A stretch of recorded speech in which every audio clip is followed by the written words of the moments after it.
ये 12th class का last lesson है संविधान का निर्माण, लेसन नंबर 12, संविधान का निर्माण और एक नए युग की शुरुआत। देखिए 1935 में हमने भारत सरकार अधिनियम देखा था, 1937 में हमने फिर चुनाव देखे, फिर देखिए 1939 में द्वितीय विश्व युद्ध शुरू हो गया। उसके बाद 1940 में सत्याग्रह का जो प्रस्ताव 40 में सत्याग्रह का प्रस्ताव जो पास किया गया था। 1942 में सर स्टैफोर्ड क्रिप्स के नेतृत्व में क्रिप्स मिशन को भारत भेजा गया, जो असफल रहा किन्हीं कारणों से। फिर 1942 में जो है 8 अगस्त 1942 को महात्मा गांधी जी द्वारा अगस्त क्रांति की शुरुआत कर दी गई, जिसको अगस्त क्रांति क्यों कहते हैं, क्योंकि अगस्त में प्रस्ताव पारित किया गया था। 8 अगस्त 1942 को भारत छोड़ो आंदोलन चलाया गया था, जिसमें करो और मरो का नारा दिया गया था। ठीक है, ये चल रहा था। तो उस टाइम पे बहुत सारे नेताओं की जो है गिरफ्तारियां हुई, भारत एक उथल पुथल के दौर से गुजर रहा था।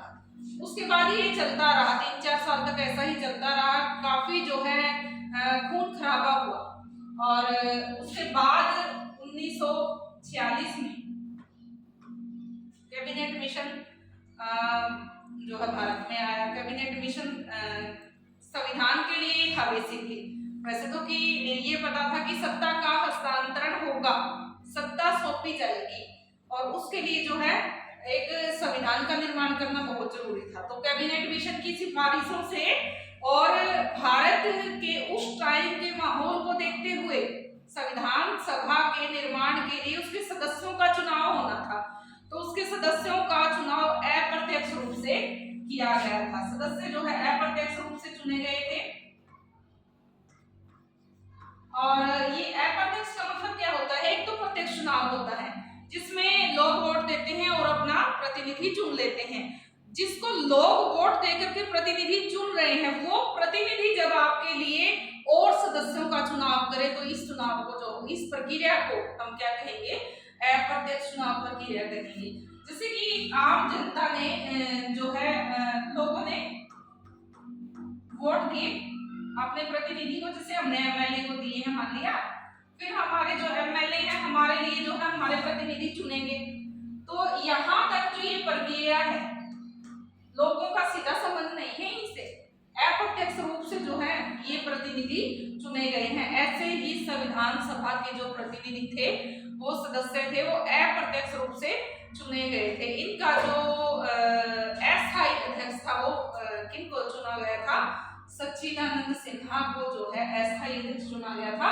और स्थायी अध्यक्ष किनको चुना गया था? डॉक्टर राजेंद्र प्रसाद को इनका स्थायी अध्यक्ष चुना गया था। इसके लिए बहुत सारी समितियां और समितियां बनाई गई, जिसमें मसौदा समिति भी एक थी, ड्राफ्टिंग कमेटी, जिसके जो अध्यक्ष थे डॉक्टर बाबा साहब B.R. अम्बेडकर थे।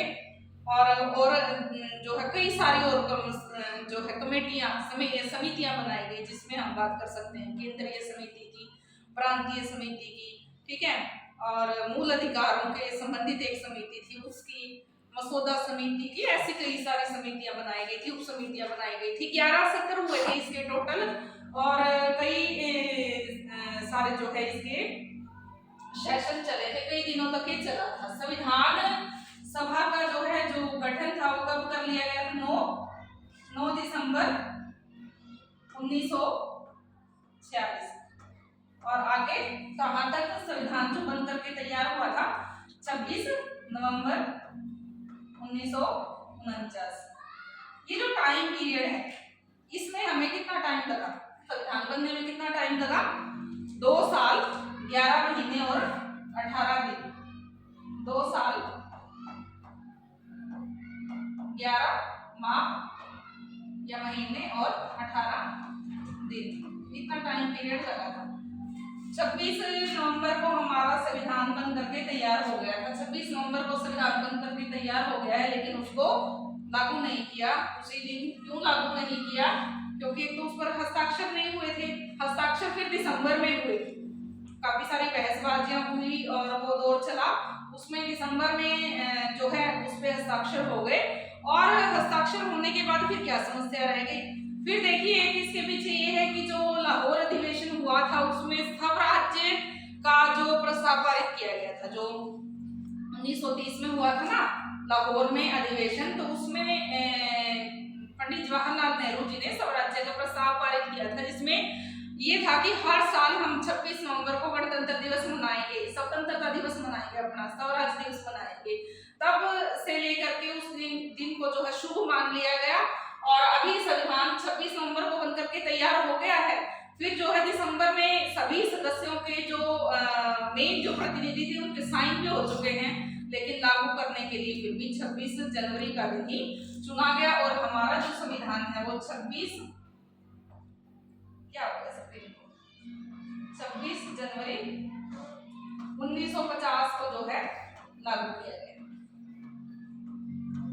और हम हर 26 जनवरी को प्रत्येक वर्ष गणतंत्र दिवस इसी उपलक्ष्य में मनाते हैं, क्योंकि इस दिन हमारा जो संविधान था वो लागू किया गया था। और यहाँ जो है 26 जनवरी के दिन का मतलब ये था कि हमने 26 जनवरी 1930 को स्वराज्य के लिए कसम खाई थी, सौगंध खाई थी कि हम स्वराज्य को पालेंगे। तो देखिए ये एक ब्रीफ सा इंट्रोडक्शन था।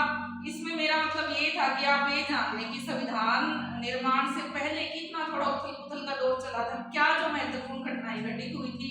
इसमें अगला जो क्लास होगी इसमें कंटिन्यू करेंगे हम। आज के लिए इतना काफी है।